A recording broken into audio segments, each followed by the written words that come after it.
जय श्री हरि दोस्तों, आज मैं आपके सामने लेकर आई हूँ बृहस्पतिवार की व्रत कथा। प्राचीन समय की बात है कि भारत में एक राजा राज करता था। वह बड़ा प्रतापी तथा दानी था। वह नित्य प्रति मंदिर में भगवत दर्शन करने जाता था। वह ब्राह्मण और गुरु की सेवा किया करता था। उसके द्वार से कोई भी याचक निराश होकर नहीं लौटता था। वह प्रत्येक गुरुवार को व्रत रखता एवं पूजन करता था। हर दिन गरीबों की सहायता करता था, परंतु ये सब बातें उसकी रानी को अच्छी नहीं लगती थी। वह न व्रत करती और न किसी को एक भी पैसा दान में देती थी।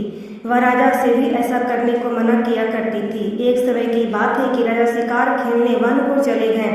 घर पर रानी और दासी थी। उस समय गुरु बृहस्पति साधु का रूप धारण कर राजा के दरवाजे पर भिक्षा मांगने आए। साधु ने रानी से भिक्षा मांगी तो वह कहने लगी, हे साधु महाराज, मैं इस दान और पुण्य से तो तंग आ गई हूँ। इस कार्य के तो मेरे पतिदेव ही बहुत हैं। अब आप ऐसी कृपा करें कि मेरा सारा धन नष्ट हो जाए तथा मैं आराम से रह सकूं। साधु रूपी बृहस्पति देव ने कहा, हे देवी, तुम बड़ी विचित्र हो। संतान और धन से कोई दुखी नहीं होता, इसको सभी चाहते हैं। पापी पुत्र और धन की इच्छा करता है। अगर तुम्हारे पास धन अधिक है तो तुम भूखे मनुष्यों को भोजन करवाओ, प्याऊ लगवाओ, ब्राह्मणों को दान दो, धर्मशालाएं बनवाओ, कुआं, तालाब, बावड़ी, बाग बगीचे आदि का निर्माण करवाओ, निर्धनों की कुमारी कन्याओं का विवाह करवाओ, साथ ही यज्ञ आदि करो। इस प्रकार के कर्मों से आपके कुल का और आपका नाम परलोक में सार्थक होगा एवं तुम्हें भी स्वर्ग की प्राप्ति होगी। परंतु रानी साधु की इन बातों से खुश नहीं हुई। उसने कहा, हे साधु महाराज, मुझे ऐसे धन की आवश्यकता नहीं जिसको मैं अन्य लोगों को दान दूं तथा जिसको रखने और संभालने में ही मेरा सारा समय नष्ट हो जाए। साधु ने कहा, हे देवी, यदि तुम्हारी ऐसी ही इच्छा है तो जैसा मैं तुम्हें बताता हूँ तुम वैसा ही करना। बृहस्पतिवार के दिन घर आंगन को गोबर से लिपना, अपने केसों को पीली मिट्टी से धोना, केसों को धोते समय स्नान करना, राजा से कहना कि वह हजामत करवाए, भोजन में मांस मदिरा खाना, कपड़े धोबी के यहाँ धुलने देना। इस प्रकार 7 बृहस्पतिवार करने से तुम्हारा सारा धन नष्ट हो जाएगा। यह कहकर साधु महाराज रूपी बृहस्पति देव अंतर ध्यान हो गए। रानी ने साधु के कहने के अनुसार 7 बृहस्पतिवार तक वैसा ही करने का विचार किया। साधु के बताए अनुसार कार्य करते हुए केवल 3 ही बृहस्पतिवार बीते थे कि उसकी समस्त धन संपत्ति नष्ट हो गई। भोजन के लिए दोनों समय परिवार तरसने लगा तथा सांसारिक भोगों से दुखी रहने लगा। तब वह राजा अपनी रानी से कहने लगा, हे रानी, तुम यहाँ पर रहो, मैं दूसरे देश को जाता हूँ, क्योंकि यहाँ पर मुझे सभी मनुष्य जानते हैं, इसलिए यहाँ कोई कार्य नहीं कर सकता। अब मैं परदेश जा रहा हूँ, वहाँ कोई काम धंधा करूँगा, शायद हमारे भाग्य बदल जाए। ऐसा कहकर राजा परदेश चला गया। वह वहाँ जंगल से लकड़ी काट कर लाता और शहर में बेचता। इस तरह जीवन व्यतीत करने लगा। इधर राजा के बिना रानी और दासियां भी दुखी रहने लगी। किसी दिन भोजन मिलता तो किसी दिन जल पी कर ही रह जाती। एक समय रानी और दासियों को 7 दिन बिना भोजन के व्यतीत करना पड़ा तो रानी अपनी दासी से कहा, हे दासी, यहाँ पास ही के नगर में मेरी बहन रहती है, वह बड़ी धनवान है, तू उसके पास जा और वहाँ से पास से बेझर मांग कर ले आ, जिससे कुछ समय के लिए हमारा गुजारा हो जाएगा। दासी रानी की बहन के पास गई। रानी की बहन उस समय पूजा कर रही थी। बृहस्पतिवार का दिन था।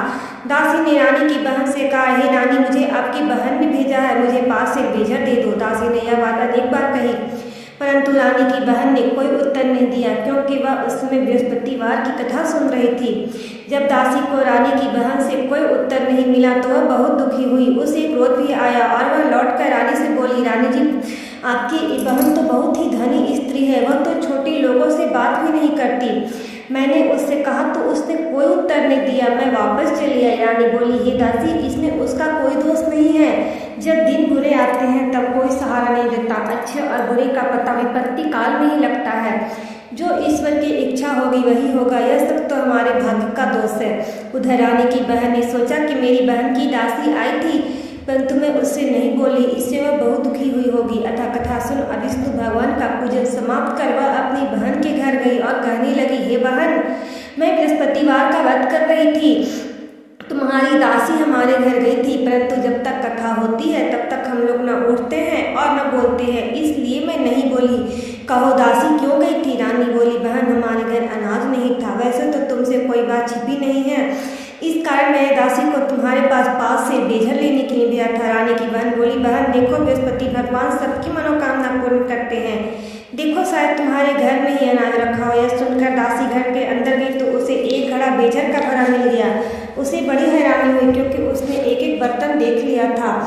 बाहर आकर उसने रानी से को बताया। दासी अपनी रानी से कहने लगी, हे रानी, देखो वैसे तो हमको जब अन्न नहीं मिलता तो हम रोज ही व्रत करते हैं। अगर इनसे इस व्रत की विधि और कथा पूछ ले जाए तो उसे हम भी किया करेंगे।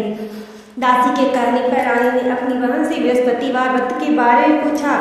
उसकी बहन ने बताया, हे रानी बहन, बृहस्पतिवार को सूर्योदय से पूर्व उठकर स्नान करके बृहस्पतिवार का व्रत करना चाहिए, लेकिन उस दिन सिर नहीं धोना चाहिए। बृहस्पतिवार के व्रत में चने की दाल और मुनक्का से विष्णु भगवान का केले की बीज की जड़ में पूजन करें तथा दीपक जलावे। उस दिन एक ही समय भोजन करें। भोजन पीले खाद्य पदार्थ का करें तथा कथा सुने। इस प्रकार करने से गुरु भगवान प्रसन्न होते हैं और अन्न, पुत्र और धन देते हैं, मनोकामना पूर्ण करते हैं। व्रत और पूजन की विधि बताकर रानी की बहन अपने घर लौट गई। रानी और दासी दोनों ने निश्चय किया कि बृहस्पति देव भगवान की पूजन जरूर करेंगे। 7 दिन बाद जब बृहस्पतिवार आया तो उन्होंने व्रत रखा। गुड़साल में जाकर चना और गुड़ बीन लाई तथा उसकी दाल से केले की जड़ तथा विष्णु भगवान का पूजन किया। अब पीला भोजन कहाँ से आया? दोनों बड़ी दुखी हुई, परंतु उन्होंने व्रत किया था, इस कारण बृहस्पति देव भगवान प्रसन्न थे। वे एक साधारण व्यक्ति के रूप में 2 थालों में सुंदर पीला भोजन लेकर आए और दासी को देकर बोले, हे दासी, यह भोजन तुम्हारे और रानी के लिए है, तुम दोनों करना। दासी भोजन पाकर बड़ी प्रसन्न हुई और रानी से बोली, रानी जी भोजन कर लो। रानी को भोजन के आने के बारे में कुछ पता नहीं था, इसलिए वह दासी से बोली, जा तू ही भोजन कर, क्यों हमारी व्रत में हंसी उड़ाती है। दासी बोली, एक व्यक्ति भोजन दे गया है। रानी कहने लगी, वह व्यक्ति तेरे लिए ही भोजन दे गया है, तू ही भोजन कर। दासी ने कहा, वह व्यक्ति हम दोनों के लिए 2 थाल में भोजन दे गया है, इसलिए मैं और आप दोनों ही साथ साथ भोजन करेंगे। फिर दोनों ने गुरु भगवान को नमस्कार कर भोजन प्रारंभ किया। उसके बाद वे प्रत्येक बृहस्पतिवार को गुरु भगवान का व्रत और पूजन करने लगी। बृहस्पति भगवान की कृपा से उनके पास धन हो गया, परंतु रानी फिर पहले की तरह आलस्य करने लगी। तब दासी बोली, देखो रानी, तुम पहले भी इसी प्रकार आलस्य करती थी, तुम्हें धन को रखने में बड़ा कष्ट होता था। अब गुरु भगवान की कृपा से धन मिला है तो फिर तुम्हें आलस्य होता है। बड़ी मुसीबतों के बाद हमने यह धन पाया है, इसलिए हमें दान पुण्य करना चाहिए। तुम भूखे मनुष्यों को भोजन करवाओ, प्यार लगवाओ, ब्राह्मणों को दान दो, कुआं, तालाब, बावड़ी, बाग बगीचे आदि का निर्माण करवाओ, मंदिर पाठशाला बनवाकर दान दो, कुमारी कन्याओं का विवाह करवाओ, धन को शुभ कार्यों में खर्च करो, जिससे तुम्हारे कुल का यश बढ़े और स्वर्ग प्राप्त हो और पितृ प्रसन्न हो। दासी की बात मानकर रानी ने इसी प्रकार के कर्म करने प्रारंभ कर दिए, जिससे उनका काफी यश फैलने लगा। एक दिन रानी और दासी आपस में विचार करने लगे कि न जाने राजा किस दशा में होंगे, उनकी कोई खोज खबर नहीं है। गुरु भगवान से उन्होंने प्रार्थना की और भगवान ने रात्रि में राजा को स्वप्न में कहा, हे राजा उठ, तेरी रानी तुझको याद करती है, अब अपने देश लौट जा। राजा प्रातःकाल उठकर जंगल से लकड़ियां काट कर लाने के लिए जंगल की ओर चल पड़ा। जंगल से गुजरते हुए सोचने लगा कि रानी की गलती से कितने दुख भोगने पड़े। राजपाट छोड़कर उसी जंगल में आकर रहना पड़ा। जंगल से लकड़ियां काटकर उन्हें बेचकर गुजारा करना पड़ा। उसी समय उस जंगल में बृहस्पति देव एक साधु का रूप धारण कर आए और राजा के पास आकर बोले, हे लकड़हारे, तुम इस सुनसान जंगल में किस चिंता में बैठे हैं, मुझे बतलाओ। यह सुनकर राजा के नेत्रों में जल भर आया और वह साधु की वंदना कर बोला, हे प्रभु, आप तो सब कुछ जानने वाले हैं। इतना कहकर राजा ने अपनी संपूर्ण कहानी साधु को सुना दी। रस महात्मा स्वभाव से ही दयालु होते हैं। वे राजा से बोले, हे राजन, तुम्हारी पत्नी ने बृहस्पति देव के प्रति अपराध किया था, जिसके कारण तुम्हारी यह दशा हुई है। अब तुम किसी प्रकार की चिंता मत करो, भगवान तुम्हें पहले से अधिक धन देंगे। देखो, तुम्हारी पत्नी ने बृहस्पतिवार का व्रत करना प्रारंभ कर दिया है। अब तुम भी बृहस्पतिवार का व्रत करके चने की दाल व गुड़ जल की लोटी में डालकर केले का पूजन करो, फिर कथा कहो या सुनो, भगवान तुम्हारी सभी मनोकामनाओं को पूर्ण करेंगे। साधु को प्रसन्न देखकर राजा बोला, हे प्रभु, मुझे लकड़ी बेचकर तो इतना पैसा भी नहीं बचता जिससे मैं भोजन के उपरांत कुछ बचा सकूं। मैंने रात्रि में अपनी रानी को बहुत व्याकुल देखा है। मेरे पास तो कोई साधन भी नहीं जिससे मैं कोई समाचार जान सकूं। फिर मैं बृहस्पति देव की कौन सी कहानी कहूँ या सुनो, मुझको तो कुछ भी मालूम नहीं है। साधु ने कहा, हे राजन, तुम किसी प्रकार की चिंता मत करो। बृहस्पतिवार के दिन तुम रोजाना की तरह लकड़ियां लेकर शहर में जाओ। तुम्हें रोज से 2 गुना धन प्राप्त होगा, जिससे तुम भली भांति भोजन कर लोगे तथा बृहस्पति देव की पूजा का सामान भी आ जाएगा। बृहस्पति देव की कथा इस प्रकार है। प्राचीन काल में एक बहुत ही निर्धन ब्राह्मण रहता था। उसकी कोई संतान नहीं थी। वह नित्य पूजा पाठ किया करता था, परंतु उसकी स्त्री बहुत मलिनता के साथ रहती थी। वह न स्नान करती, न किसी देवता का पूजन करती। प्रातःकाल उठते ही सर्वप्रथम भोजन करती, बाद में कोई अन्य कार्य करती। ब्राह्मण देवता बहुत दुखी रहते थे। पत्नी को बहुत समझाते, किंतु उसका कुछ परिणाम न निकलता। भगवान की कृपा से ब्राह्मण की स्त्री को कन्या उत्पन्न हुई। निर्धन ब्राह्मण कन्या के जन्म से बहुत दुखी हुआ। वह कन्या अपने पिता के घर में बड़ी होने लगी। वह बालिका प्रातः स्नान करके भगवान विष्णु का जप करती। वह बचपन से ही बृहस्पतिवार का व्रत भी करने लगी। पूजा पाठ समाप्त कर वह पाठशाला जाती तो अपनी मुट्ठी में जौ भर कर ले जाती और पाठशाला जाने के मार्ग में जौ को डालती जाती। जब वह पाठशाला से घर लौटती तो जौ के वह दाने स्वर्ण के हो जाते थे। बालिका सभी सोने के दाने को बीनकर घर ले आती। एक दिन की बात है कि वह बालिका सूप में सोने को जौ को फटक कर साफ कर रही थी। तभी उसकी माँ ने देख लिया और कहा, हे बेटी, सोने का जौ फटकने के लिए तो सोने का सूप होना चाहिए। दूसरे दिन गुरुवार था। इस कन्या ने व्रत रखा और बृहस्पति देव से प्रार्थना करके कहा, हे प्रभु, यदि मैंने सच्चे मन से आपकी पूजा की हो तो मुझे सोने का सूप दे दो। बृहस्पति देव ने उसकी प्रार्थना स्वीकार कर ली। रोजाना की तरह वह कन्या जौ फैलाती हुई पाठशाला चली गई। पाठशाला से लौटकर जब वह जौ के दाने बीन रही थी तो बृहस्पति देव ने उसे सोने का सूप दिया। उसे वह घर लेकर आई और उसमें जौ साफ करने लगी, परंतु उसकी माँ का वही ढंग रहा। एक दिन की बात है कि वह कन्या सोने के सूप में जौ को फटक कर साफ कर रही थी। उसी समय उस नगर का राजकुमार वहां से होकर निकला। इस कन्या के रूप और कार्य को देखकर राजकुमार उस पर मोहित हो गया तथा राजमहल में आकर अन्न तथा जल त्याग कर उदास होकर सैया पर लेट गया। राजा को जब राजकुमार द्वारा अन्न और जल त्यागने का समाचार ज्ञात हुआ तो वह अपने मंत्रियों के साथ अपने पुत्र के पास गए और बोले, हे बेटा, तुम्हें किस बात का कष्ट है? किसी ने तुम्हारा अपमान किया है अथवा कोई और कारण है? मुझे बताओ, मैं वही करूँगा जिसमें तुम्हारी प्रसन्नता हो। राजकुमार ने अपने पिता की बातें सुनी तो बोला, हे पिताजी, मुझे आपकी कृपा से किसी बात का दुख नहीं है। किसी ने मेरा अपमान नहीं किया, परंतु मैं उस कन्या के साथ विवाह करना चाहता हूँ जो सोने के सूप में जौ साफ कर रही थी। यह सुनकर राजा आश्चर्य पड़ गया और बोला, हे बेटा, इस तरह का कन्या का पता तुम ही लगाओ, मैं उसके साथ तुम्हारा विवाह अवश्य करवा दूंगा। राजकुमार ने राजा को उस लड़की के घर का पता बतलाया। मंत्री उस लड़की के घर गया और राजा का आदेश ब्राह्मण को सुनाया। कुछ ही दिन बाद ब्राह्मण की कन्या का विवाह राजकुमार के साथ संपन्न हो गया। कन्या के घर से जाते ही उस ब्राह्मण देवता के घर में पहले की भांति गरीबी का निवास हो गया। अब भोजन के लिए भी अन्न बड़ी मुश्किल से मिलता था। एक दिन दुखी होकर ब्राह्मण अपनी पुत्री से मिलने गया। बेटी ने पिता की दुखी अवस्था को देखा और अपनी माँ का समाचार पूछा। ब्राह्मण ने सभी हाल कहा। कन्या ने बहुत सा धन देकर अपने पिता को विदा कर दिया। इस तरह ब्राह्मण का कुछ समय सुखपूर्वक व्यतीत हो गया, लेकिन कुछ दिन बाद फिर वही हाल हो गया। ब्राह्मण फिर अपनी कन्या के यहाँ गया और सभी हाल कहा तो पुत्री बोली, हे पिताजी, आप माता जी को यहाँ लिवा लो, मैं उन्हें वह विधि बता दूंगी जिससे गरीबी दूर हो जाए। ब्राह्मण देवता अपनी स्त्री को साथ लेकर अपनी पुत्री के पास राजमहल में पहुंचे तो पुत्री अपनी माँ को समझाने लगी, हे माँ, तुम प्रातःकाल उठकर प्रथम स्नान आदि करके विष्णु भगवान का पूजन करो तो सब दरिद्रता दूर हो जाएगी। परंतु उसकी माँ ने उसकी एक भी बात नहीं मानी। वह प्रातःकाल उठकर अपने पुत्री का बचा जूठन खा लेती थी। एक दिन उसकी पुत्री को बहुत गुस्सा आया। उसने एक रात एक कोठरी का सारा सामान निकाल दिया और उसमें अपनी माँ को बंद कर दिया। प्रातः उसने से उसे निकाला तथा स्नान आदि करा के पूजा पाठ करवाया तो उसकी माँ की बुद्धि ठीक हो गई। इसके बाद वह स्वयं नियम से पूजा पाठ करती और प्रत्येक बृहस्पतिवार को व्रत रखने लगी। इस व्रत के प्रभाव से उसकी माँ भी बहुत धनवान हो गई और बृहस्पति देवता के प्रभाव से स्वर्ग को गई। वह ब्राह्मण भी सुखपूर्वक इस लोक का सुख भोगकर स्वर्ग को प्राप्त हुआ। इस तरह कहानी कहकर साधु देवता वहां से लोप हो गए। धीरे धीरे समय व्यतीत होने पर फिर बृहस्पतिवार का दिन आया।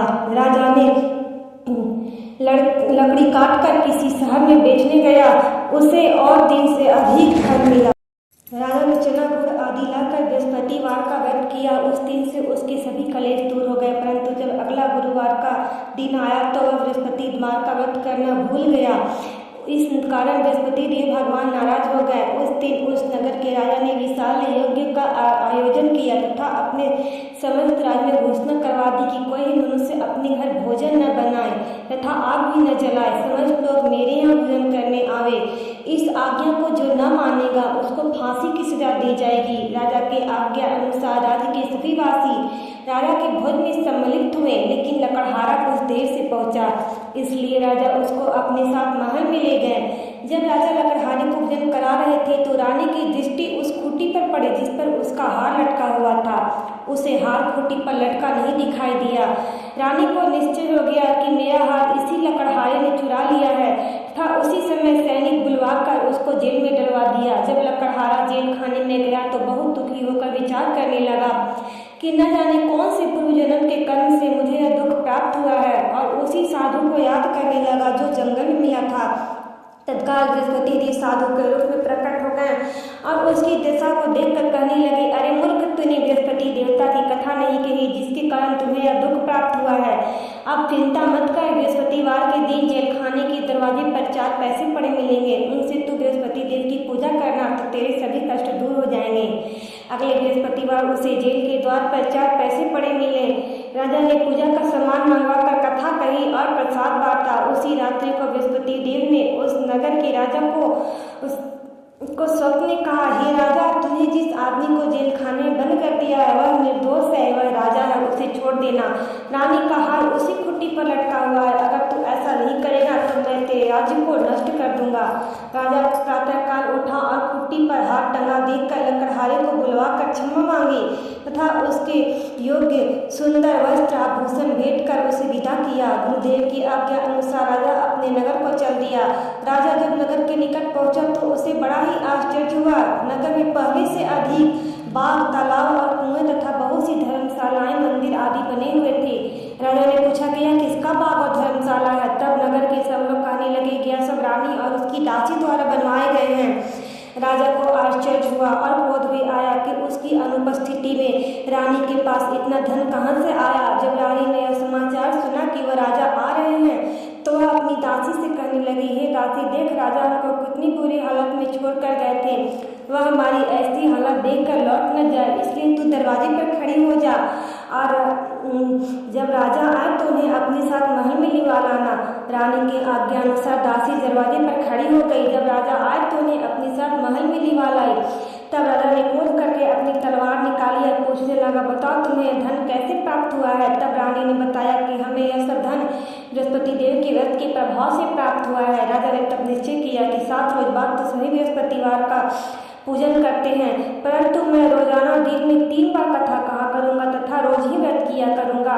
अब राजा के दुपट्टे पे हर समय चने की दाल बंधी रहती थी तथा दिन में 3 बार कथा कहता। एक रोज राजा ने विचार किया कि चलो अपनी बहन के यहाँ हो आवे। इस तरह का निश्चय कर राजा घोड़े पर सवार हो अपनी बहन से के यहाँ चल दिया। मार्ग में उसने देखा कि कुछ आदमी 100 को लिए जा रहे हैं। उन्हें लोग का राजा कहने लगा, अरे भाइयों, तुम मेरी बृहस्पति वार की कथा सुन लो। वे बोले, लो हमारा आदमी चला गया और इसको अपनी कथा की पड़ी है। परंतु कुछ बड़े बूढ़े लोगों ने कहा, अच्छा कहो, हम तुम्हारी कथा भी सुनेंगे।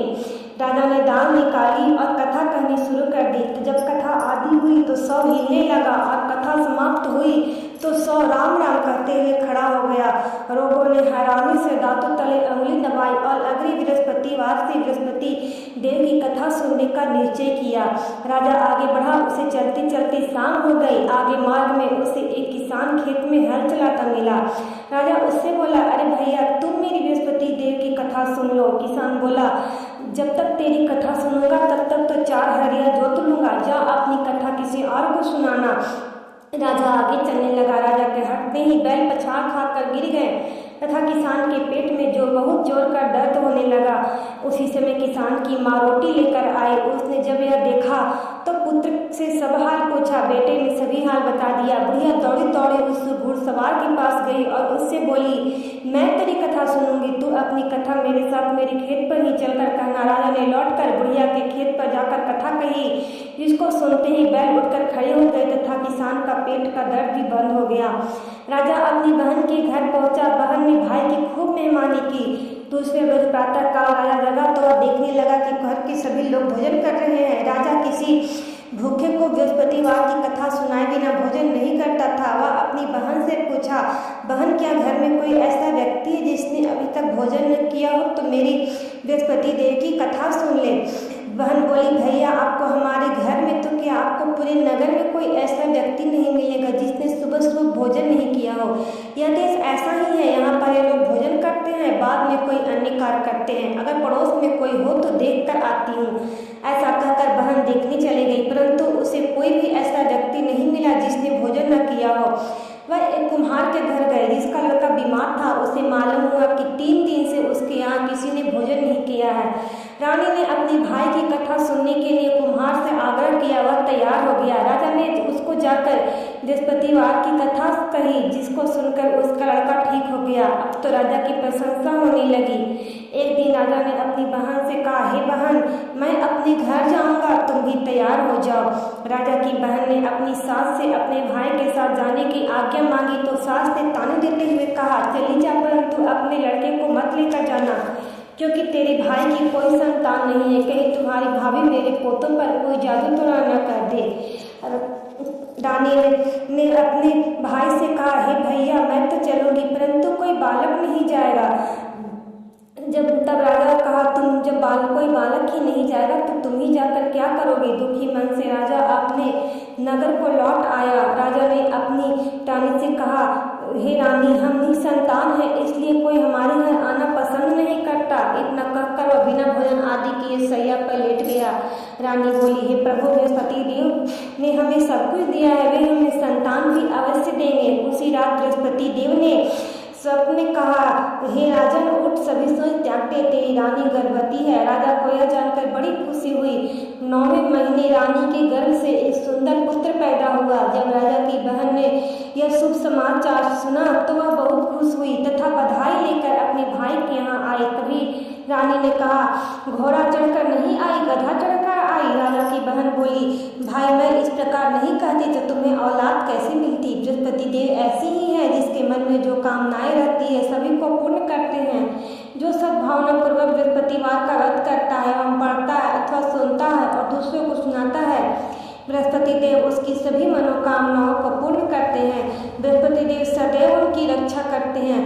जो संसार में सद्भावना व सच्चे हृदय से बृहस्पति देव का पूजन करते हैं, उनकी सभी मनोकामनाएं उसी प्रकार पूर्ण कर होती है। जैसे राजा और रानी ने बृहस्पति देव की कथा का गुणगान किया तो बृहस्पति देव ने उनकी सभी इच्छाएं पूर्ण की।